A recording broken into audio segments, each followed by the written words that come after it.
Good morning, you self-storage ninjas. Today, I want to talk to you about bad debt and what is acceptable percentage of revenue to be written off as bad debt and how I feel about it. So I was listening to a podcast in America. And by the way, there is some amazing podcasts on self-storage from America and England. Well, there's popping up all over the place, which is, I think it's great. The more content for self-storage, the better. For me, it's like porn. Yes, it's like porn. I love it. Absolutely. Look, it's my version of porn. It's great. And so the more people who can do a podcast about self-storage, I will listen to them all. Anyway, this American podcast said, and I quote, here's a quote. They said it was acceptable to lose 3.5% of your revenue to bad debtors. Wow. I couldn't disagree more. I think 3.5% is a whopping amount to write off. Incredible amount to write off. So we take Willoughby, for example. We take £75,000 a month at the minute at Willoughby. Sometimes a little bit more, sometimes a little bit less, but I think we ended the year in December taking 75,000. That's ex VAT, by the way. So they believe it's acceptable to lose £2,250 every month to bad debt. That's 3.5%. £2,250. How much is that a month? Oh. I'm actually getting a call, right? I was like, oh, who's this? It's Ollie Dunn. Ollie Dunn's calling me when I'm doing a podcast. Do you know what? Every time Ollie Dunn rings me, I never can answer because I'm always doing something. And this is the perfect scenario. Ollie, I'm going to the airport soon, and I will promise you I'll try to ring you back. Right, let's have a look. 2,250 times by 12. They're saying that just at Willoughby alone, it's acceptable to lose £27,000 a year. Oh, I can't accept that. I can't accept it. So my question to you is, what is your bad debt? What percentage-wise is it of your revenue?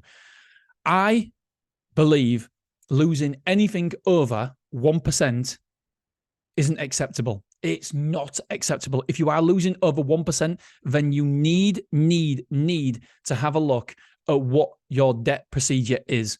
Because the way I think about it, and by the way, we do get a lot of people complaining about this. This is probably our biggest complaint, that our debt procedure is too aggressive, if you like. But I don't think so. If you owe me money, I believe the person who shouts the loudest gets paid first. If you just accept it, then you will get to the back of the line. And one big thing here is the longer a debt, the less that person considers it a debt. So the longer the debt is outstanding, the less the person who owes the money considers it a debt. And so you need to make sure that you claim your money back as quick as you can, because if you don't, the person almost doesn't consider it a debt anymore because it's just normal that they owe you money. And so I will ring you, I will text you, I will email you. And the amount of people, and then by the way, we will get in touch with your next of kin as well, and we will tell them that you owe us money and can you help, etc., etc., etc. And we're not just going to accept. If you go, is it day 45? We're allowed to get rid of people's belongings. Day 45, your stuff is gone. Your stuff has gone out of our facility if you don't pay. We don't mess around, and we've took that stance now for a few years, and my debt to revenue ratio is so low. It's way under 1%. If it's 1%, not me. Jesus, I've hit the microphone. I couldn't accept that. But if I can see why people think 1% is okay, but 3.5% is just too much. I put here, the reason I want to bring it to your attention is I want you to look and measure your debtors. What is the acceptable level of revenue to write off to bad debt for you? Do you have that number? Do you have procedures in place to chase money? If you don't, by the way, if you want to email me, deanbooty@icloud.com. And by the way, I'm making an absolute promise and a pledge to you guys that everybody who replies to my Mr. Self Storage newsletter, I will reply. I've been shocking at it, but do you know what? In January, I'm going to try it for January. Well, I'm going to definitely do it for January. And then the rest of the year, I'm going to try and do it as well. But January, I can guarantee you, anybody who emails me, I will get back in touch with you. So deanbooty@icloud.com and just ask for my debt procedures and I'll send you it across. Well, actually, I'll send Angela an email and say, Angela, could you send it, please? Because I don't have it on my computer. But yeah, our debt procedure is on point at the minute, and we don't seem to have many bad debtors. And what we've got to do is, because nobody likes calling these people, but we've just got to make it part of the job description, got to make it part of a normal everyday. That debtors, every single day, we are going through our debtors and we are calling them, we are managing them. We train our customers. And the problem is, if you've got a bad customer, I'd rather have an empty unit than a bad customer, because it takes time. It takes a lot of energy as well.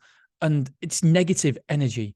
And we've got to train them customers, because if we just let them accept that, yes, the bad debt, okay, no problem, we understand. If we just accept it and not challenge it, then guess what? The next month, when they're a little bit short and I don't know who to pay, Paul, Peter, or storage, guess what? You're going to be last in line again. And so we need to train our customers. I can't emphasize that enough. We train our customers. And if you shout loudest, you will get paid, and they will make sure that you're a pain. If you're a pain in the butt, they're going to make sure next month, do you know what? I can't be asked for storage money because I just don't stop ringing me.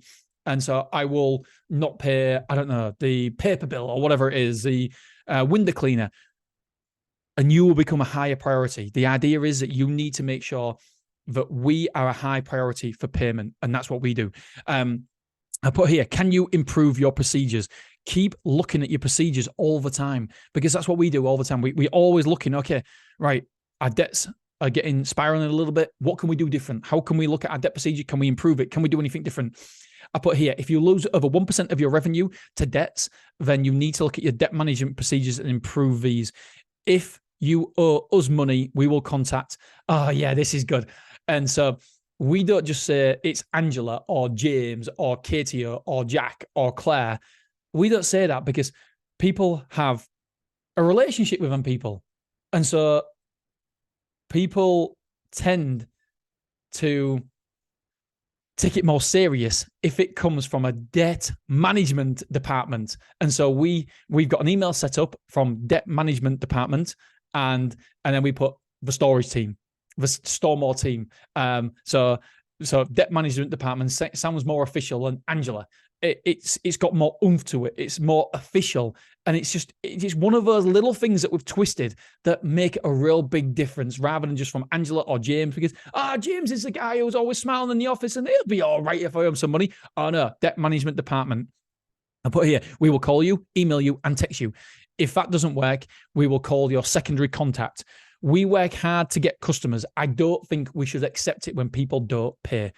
100% agree with that. All right, my friends, I love you. I appreciate you. And I will see you on Friday. Bye-bye.